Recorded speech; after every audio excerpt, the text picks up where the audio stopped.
أعوذ بالله من الشيطان الرجيم.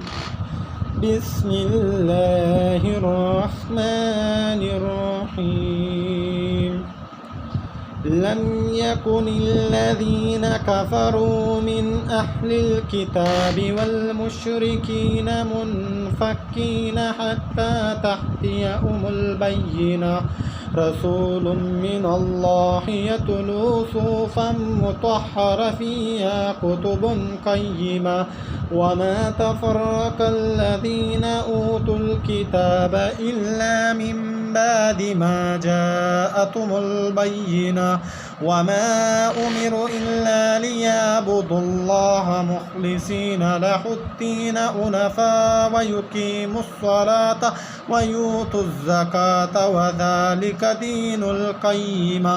إن الذين كفروا من أهل الكتاب والمشركين في نار جهنم خالدين فيها أولئك هم شر البرية. إن الذين آمنوا وعملوا الصالحات أولئك هم خير البرية. جزاؤهم عند ربهم جنات عدن تجري من تحتها الأنهار خالدين فيها أبدا رضي الله عنهم ورضوا عنه ذلك لمن خشي ربه.